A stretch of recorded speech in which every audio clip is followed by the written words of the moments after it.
Erga ariifachiisaa kana namoota dandeessan hundumaan bira ga'uudhaaf yaala. ታይላንድ ዱፉ በርባዱ አሲሆ ጂዮጂቹ በርባዱ ሻሎም ሻሎም ሸለማ የእግዚአብሔር ጸጋ ይብዛላችሁ ጸጋ ይብዙናን ከምጅርቱ ዛሬ እዚህ የተገኘነው ማን መቃንኮ ተገኘን ጀደማ ዛሬ የምንማማረው አርአኑት ከመራኑ ፊ ስለሱ ሰላም ነው ብይከኛ ሰላም ይዋን አብደ አቡ ዋከኪያ ዋከኪያ I'll sing it with you ገለቱ ሚማለ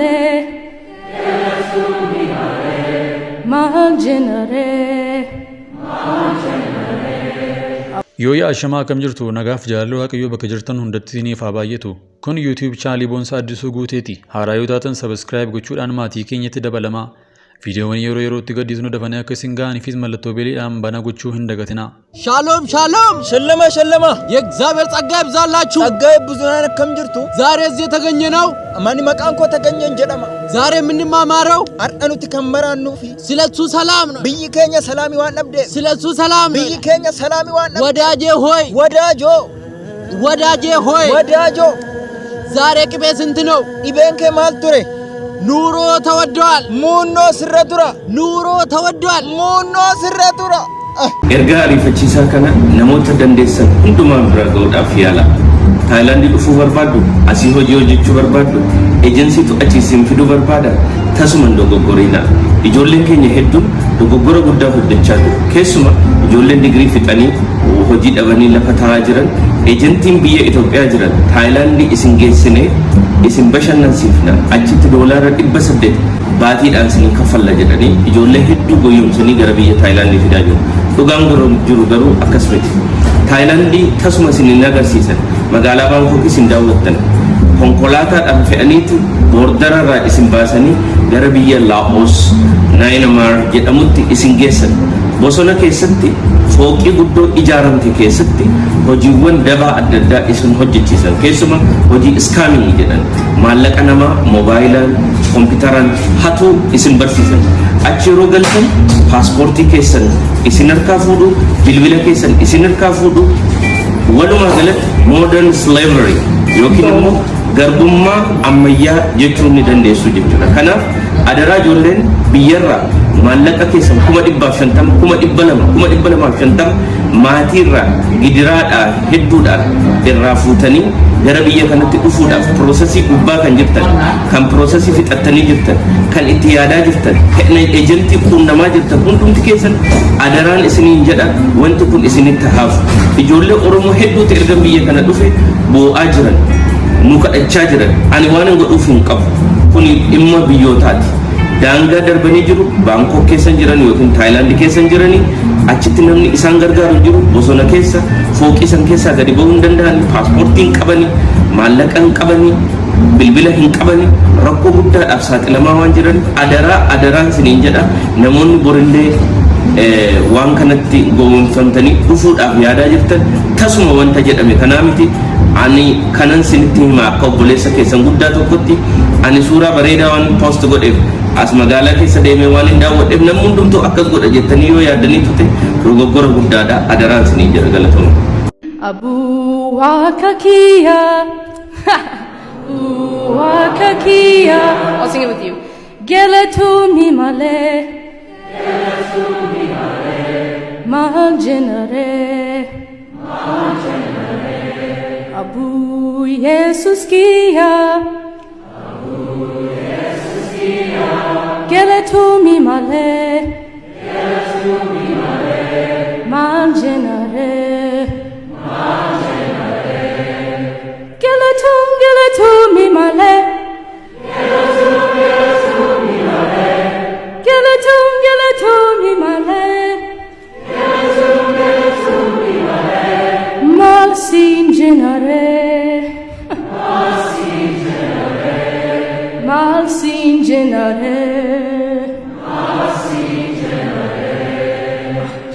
Waki jalala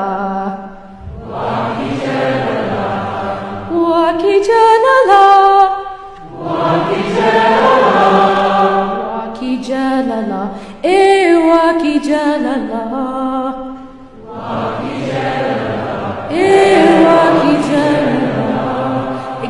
Exabyet fikeno.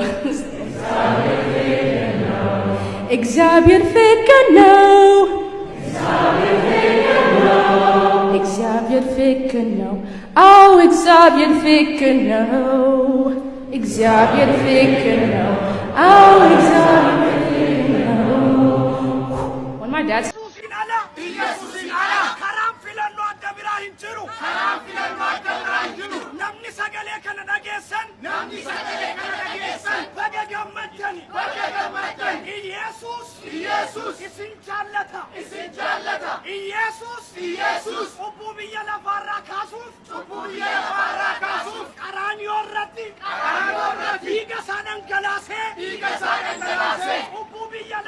Re'oota waldaa barri keenya kun bara re'oonni gaanfa isaanii ol qabatanii waldaatti nammanii keessa maraachaa oolan erga ta'ee bubbulus namoonni amananis hoolotaa fi re'oota kan adda baasanii hubachuun isaan rakkisee jira. Jarri kun amma biyyi lafaa kun jirtutti illee waliin jiraachuun isaanii dirqamadha. Guyyaan isaan adda bahanii karaa isaanii qabatan guyyaa firdiitti qofaadha. Amma guyyaa sanaatti hoolonnii fi re'oonni waliin jiraachuun isaanii matumaa gonkumaa hafuu hin danda'u. Warra waldaa keessatti argaman keessaa waa'ee re'oota waldaa ilaalla waliin. Hoolaan eebbifamtuu, re'een immoo abaaramtuu miti. Lamaan isaaniiyyuu Waaqayyotu uume. Haa ta'u malee amala lamaan isaaniitiin Waaqayyo amala namoota isaaf abboomamaniif warra diddoota ibsuuf fayyadamee jira. Hoolaanis re'eenis lamaanuu mootummaa Waaqaa keessaa qooda hin qabani. Isaan beeyladoota lafa kanaati. Garuu dhugaan tokko Israa'eloota keessa tureera. Isaan hoolotas re'ootas in horsiisuu guyyaa dirree tokkotti egaa yoo oolan iyyuu galgala garuu walirraa fo'anii mana isaaniitti galchu. Re'oota wal faana hoolotas wal faana jechuudha. Yesuus fakkeenyittii kana irraa ka'uudhaan amala lamaan beeyladoota kanaa irratti hundaa'uudhaan ergaa Maatiyos 25 irraa akka cubbamoonniif qulqulloonni guyyaa firdiitti adda fo'aman addunyaaf beeksise. Yesuus ammoo ilmi namaa ulfina isaatiin ergamoonni Waaqayyoos hundinuu isa wajjin hin dhufuu yommus inni teessoo ulfina isaa irratti in ta'aa yommus namoonni biyya lafaa hundinuu fuula isaa duratti walitti hin qabamuu tikseen hoolota re'ootaatti akka gargar fo'uu innis namoota sana gargar in fo'a. Warra hoolotatti fakkeeffaman gara mirgaa isaa warra re'ootatti fakkeeffaman gara bitaa isaa in dhaaba. Ergasii mootichi warra mirga isaa jiraniin isin yaa warra abbaa kootiin eebbifamtanii kottaa mootummaa isaa isa uumaman biyya lafaatti jalqabee isiniif qophaa'e itti galaa. Beeleen ture nyaata anaaf kennitaniitu dheebodheen ture dheebuu ana baaftaniitu horman ture akka mana keessaniitti na simataniitu qullaa koteen ture daarana baaftaniitu dhukkubsadheen ture na gaafataniitu hidhameen ture gara koo dhuftaniitu jedhe. Ergasii warri qajeelonni deebisanii gooftaa yoom beela'uu kee argine nyaata siif kennine yookiis yoom dheebochuu kee argine dheebuu si baafne yoom orma ta'uu kee argine akka nama keenyaatti si waamne yookiis yoom qullaa ta'uu kee argine daara si baafne yoom dhukkubsachuu kee argine yookiis hidhamuu kee argine gara kee dhufne jedhaniin. Mootichi immoo deebisee ani dhugumaan isinitti himaa obboloota koo warra hundumaa irra gaddeebi'an kana keessaa isa tokkoof hammi isin gootan anaaf gootan isaaniin jedhe. Ergasiis mootichi namoota bitaa isaa jiraniin isin abaaramoo nanaa na biraa adeemaa gara ibiddaa bara baraa isa seexanaa fi ergamoota seexanaatiif qophaa'ee dhaqaa. Ani beela'een ture isin nyaata naaf hin kennine dheebodheen ture isin dheebuu ana hin baafne orman ture isin akka nama keessaniitti ana hin simanne.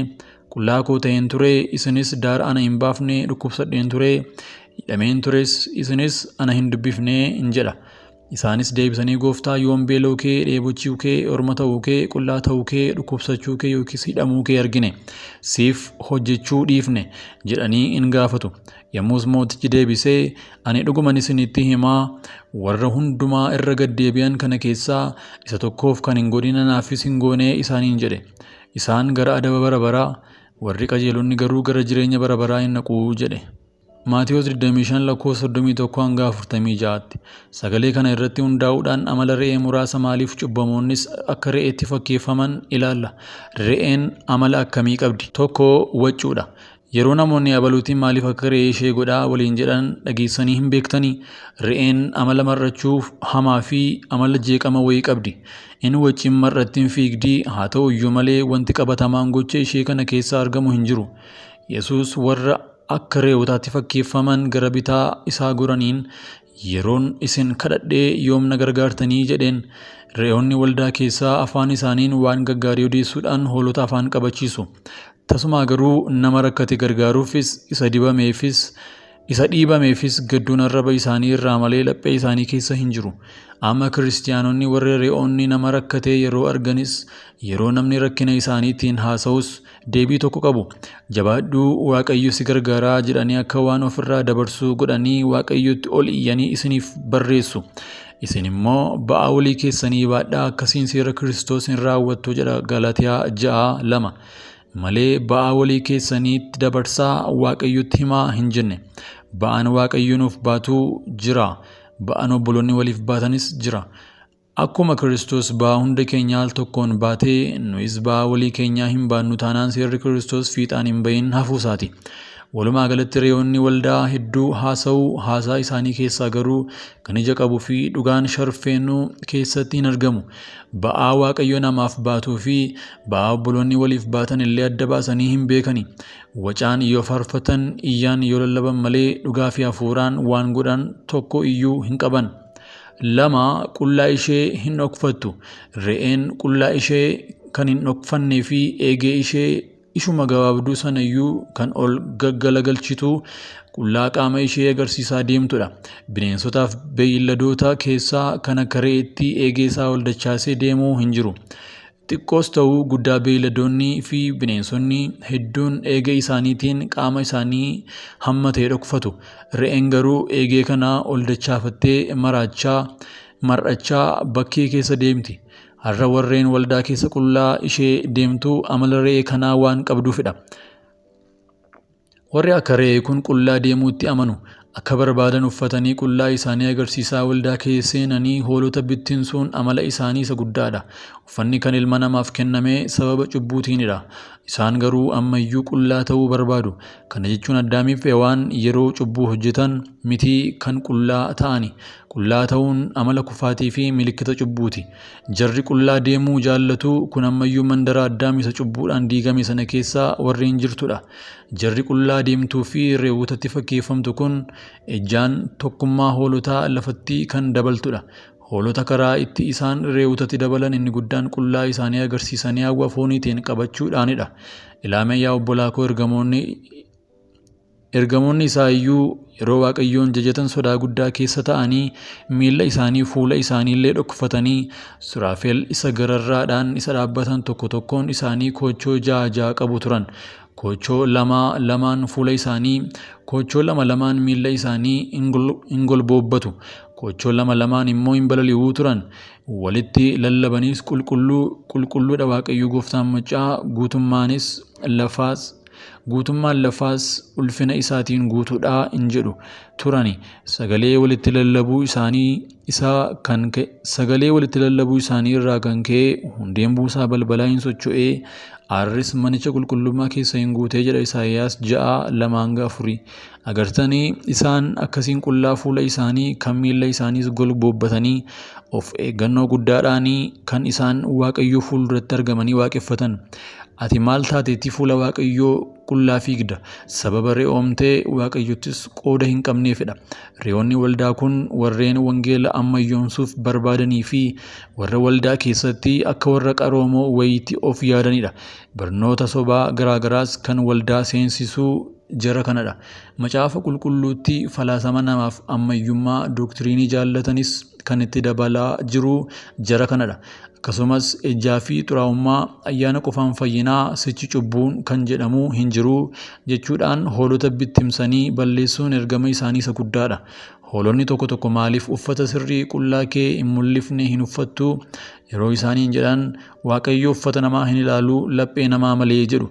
Waaqayyo laphee Addaamiif Hewaan wallaaleetii yeroo addunyaa kana irra isaan lamaan qofaa jiran kan isaan uffata isaanitti uffise. Isaan iyyuu haadha manaaf abbaa manaa ta'anii osoo jiranii osoo namni kamuu lafa kanarra hin jiraatiin yeroo cubbuu hojjetanitti Waaqayyo uffata qullaa isaanii dhoksuu itti uffise. Ati eenyudha? Isheen waldaa keessa qullaa deemtu kun ati hoo obboleessa koo maalidha waliin kee hoolaa waaqayyoo akka ati hin taane beekamaadha hoolota mancaasaa akka jirtuu fi gatii dhiiga Yesuus salpheessaa akka jirtu hubachuu qabda. 3 dheedicha hin jaallattu makmaaksa obsaatu re'ee horaa kan jedhu tokko dhageessanii beektu laata? Maaliif beektu? Re'een tasumaa gadi jettee marga hin dheeddu. Baala barbaacha oliif gad jooraa oolti. Lafa gogaa fi baala qabu malee isheetti hin tolu. Jiidhiinsaa fi lafa lalisaa hin jaallattu. Isheen gadi jettee dheedurraa muka yaabbattee baala funaanuutu amala isheeti. Kanaaf fiigaa waan ooltuuf tiksee ishee obsa dhowwatti. Re'oota kanatti kan fakkeeffaman kiristaanonni warreen gadi jedhanii sagalee waaqayyoo nyaachuu fi qayyabachuu hin dandeenyedha. Isaan akkuma re'ee ol ka'anii muka yaabanii baala nyaachuu barbaadu.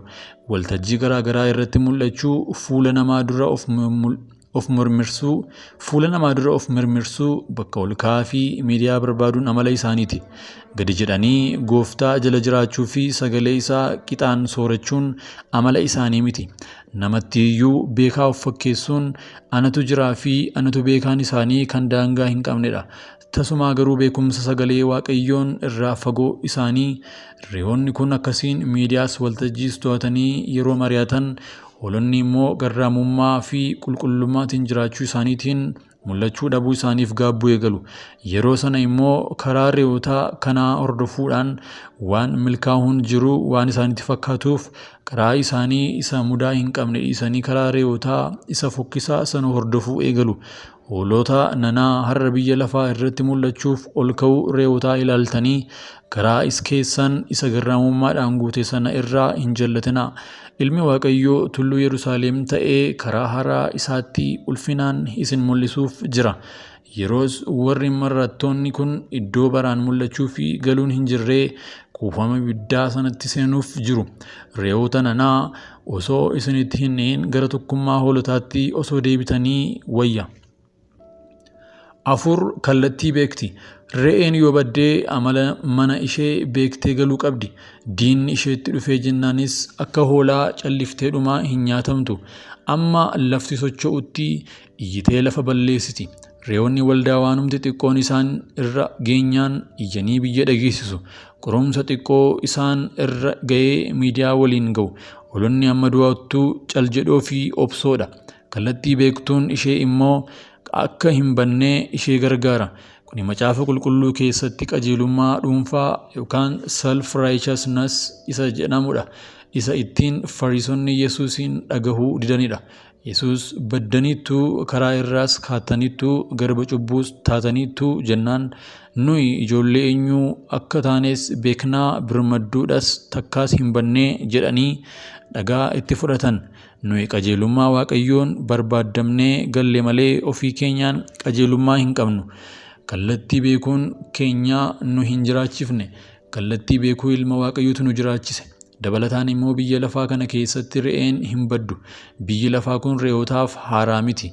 Iddoo isaanitti kajeellaa isaanii fiixaan baasan waan ta'eef isaan waliif dhihoodha.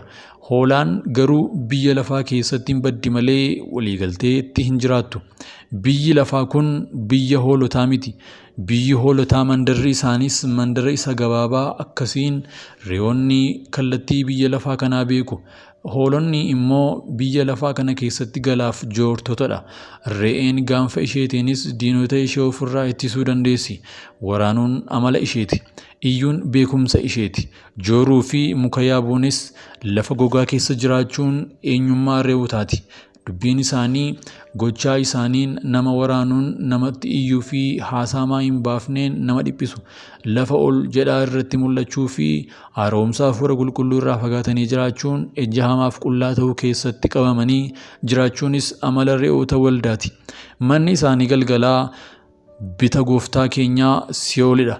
Yaa obboloota koo re'oonni akka malee waldaatti nammitee hoolotas fixaa fi re'oomsaa jirti. Kana keessatti dammaquu fi cimuun isin barbaachisa. Isaan warra hojii seexanummaa isa bara dhumaa kana waldaatti naqanidha waan ta'eef cimsaa of eeggadhaa. Siidaan Baafoomiit Ameerikaa keessatti ijaaramee akka inni bifa re'ee qabu beektu. Hojiin hafuurota xuraa'oo kan inni waldaatti ol seenuu karaa re'oota kanaati. Amala isaanii akkasiin beektanii akka irraa fagaatan isin hubachiisuun jaalladha. Yoo Waaqayyo jedhee kutaa itti aanu